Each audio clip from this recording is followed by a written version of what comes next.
Welcome to Heart Matters on ReachMD.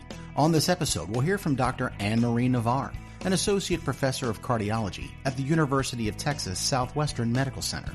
She'll be explaining how PCSK9 inhibition works to lower LDL levels. Let's hear from her now. Statins upregulate LDL receptors, so they make your body create more LDL receptors. Those live on the surface of the hepatocytes, pull LDL out of the bloodstream, take it into the hepatocyte where it's broken down and the cholesterol is excreted through the gut. The LDL receptor can be recycled back to the surface after it's internalized in the hepatocyte and can keep doing its job. PCSK9 protein, if it's binding to the LDL receptor, when that LDL receptor is pulled into the hepatocyte, the receptor is also degraded, and so that receptor doesn't get recycled back up to the cell surface. So when we inhibit PCSK9, we allow the LDL receptors to live longer and we increase the number of LDL receptors on the hepatocyte membrane. There's a few ways that we have to inhibit PCSK9. Inclisiran is a small interfering RNA. It shuts off the synthesis of PCSK9 in the hepatocytes.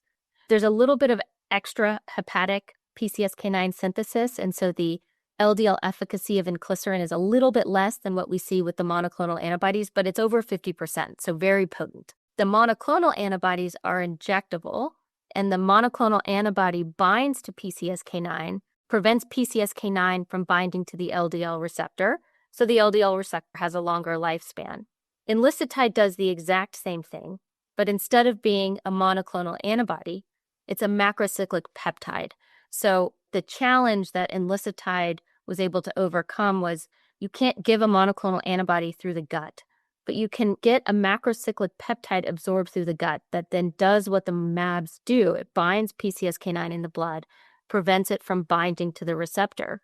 So it's no surprise that we have almost identical lowering of LDL, non-HDL, ApoB, and LPA with enlicitide as we saw with the monoclonal antibodies. If you're trying to make this simple, I think we can sort of describe this as evolocumab in a pill. That was Dr. Marie Navar discussing how PCSK9 inhibition works. To access this and other episodes in this series, visit Heart Matters on ReachMD.com, where you can be part of the knowledge. Thanks for listening.